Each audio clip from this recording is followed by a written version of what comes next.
because like you've had a career best year, you've broken through the glass ceiling of only making the quarters at Grand Slams with the US Open run. And Taylor Fritz has been a machine. Ranked 9th in 2022, 10th in 2023, and after a monster run to the ATP Finals championship match, he finished 2024 as world number 4. Fritz even leapfrogged Daniil Medvedev to get there.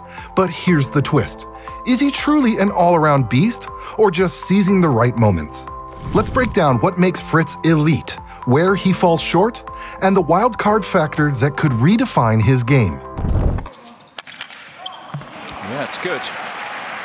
Fritz's stats from 2022, 23, and 24 look similar on the surface. But can you guess which one marks his career best season? Maybe the first line, where he won the most total points. Or the second, where he snagged more matches at a better win rate. But wait, what about the third, where he crushed it on return points and grabbed those crucial breaks of serve? Okay, here's the reveal. 2024 takes the crown. This was the year Fritz jumped from 10th to 4th in the rankings. And it wasn't just luck. He dominated at the ATP Finals, beating Medvedev. Oh, what a point. Alex de Minaur and Zverev. He's done it. Sure, Sinner got the better of him twice, once in the group stage and again in the final. But reaching the last match of the tournament? That's huge. And the Davis Cup? Fritz delivered again, taking out de Minaur in the quarters. Unfortunately, the US team didn't advance, but Fritz's run was solid. So what's the secret sauce behind this leap?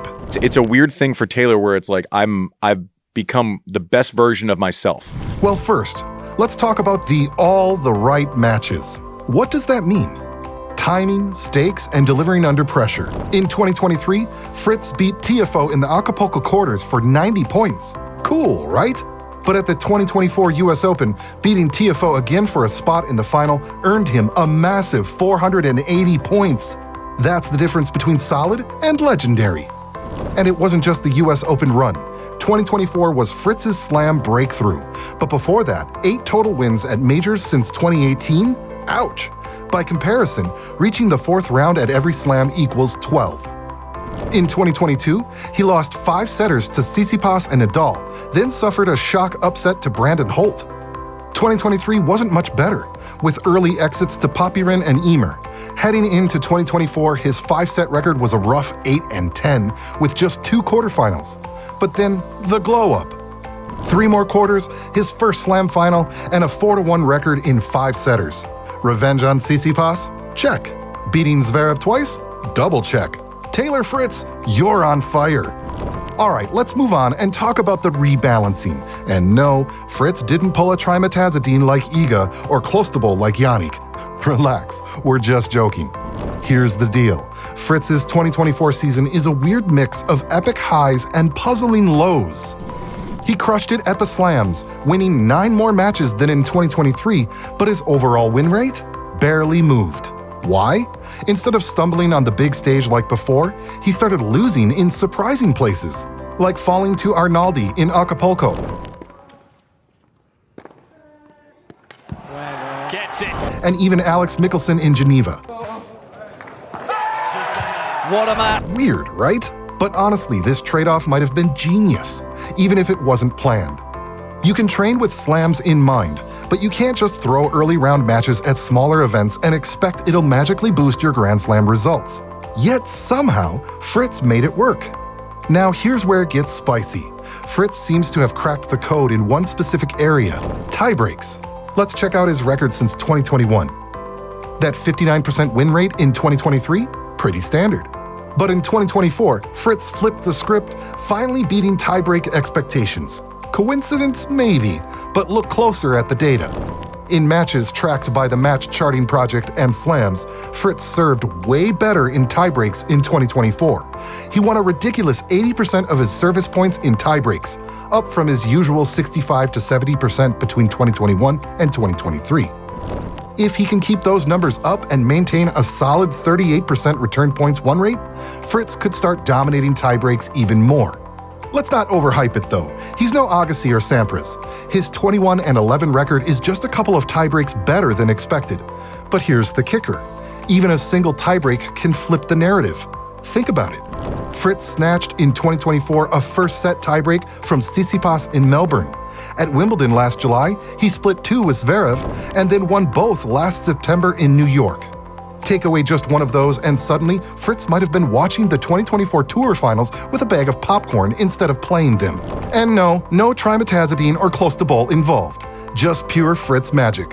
Okay, maybe a little luck too. Dinner last night with these. Oops. Good, now it's time for something juicy. Let's get into the drama of the duel between Fritz and Zverev. He's done it. Their 2 major showdowns in 2024, absolute season definers for Fritz. The crazy part here? Neither the betting odds nor ELO ratings gave Fritz much of a chance. But guess what? He didn't care. Both Fritz and Zverev are towering powerhouses with monster serves. And not quite Roddick level, but they can blow through service games in 4 blazing shots. The difference? Zverev's got that patient, grinded-out baseline game. Sounds good, right? But not always. Sometimes it's a trap, dragging out point plays right into an opponent's hands. But hey, if you had to pick a baseline boss between these two, it's Zverev all day. So what happened at the US Open quarterfinal?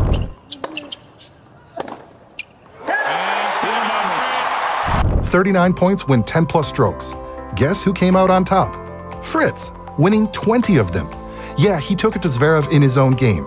Fast forward to the 4th set tiebreak, 3.5 hours in. Fritz delivered 2 clutch wins, a 24-stroke war he sealed at the net, and a 12-shot match point where Zverev handed over with a wild forehand error. So what have we learned from Fritz versus Zverev? First, Fritz can slug it out from the baseline with one of the best in the game, on hard courts at least. Second, his fitness is no longer an issue. Fatigue? Not a problem anymore, which is huge considering his old 5-set struggles. Now check this out. It's not just about the 20 points Fritz won in long rallies. It's the 39 points played. Back in their 2018 Wimbledon clash, only half as many rallies went long, despite that match running longer. Sure, grass keeps rallies shorter, but not like that. Early in his career, Fritz avoided grinding rallies, often forcing errors, 56 unforced to Zverev's 36. Here's where Fritz has flipped the script. Zverev thrives by waiting opponents out, forcing risky shots. Fritz? He used to fall into that trap. Now, with stronger ground strokes and killer endurance, he's staying patient and playing smarter. No guarantees, but Fritz is making the right moves and it's showing. One last thing, let's dive into uncharted waters. 10+ shot rallies for Fritz. Here's a spicy insight. Long rally proficiency isn't the be-all end-all we think it is. Yeah, some players crush it, but the differences aren't huge. Check this out. In 2024, de Minaur topped the ATP with a 57.4% win rate in these grindfests, followed by Alcaraz at 57% and Sinner at 56%. And where's Fritz? Solid, but not elite. He's chilling at 47%. But here's that kicker. It's not about the ranking. Fewer than 10% of points hit that long rally threshold, so even the biggest gaps hardly decide matches. What really matters? Fritz's willingness to grind. He's maxed out his rally tolerance, turning that 47% into a better bet than taking wild swings and praying for a miracle. Big servers like Fritz don't usually thrive from the baseline, but this guy's flipped the script. His serve, a weapon. His tactics, on point. Fritz has blended power and strategy to break the top 5. Taylor Swift, Fritz, you're crushing it.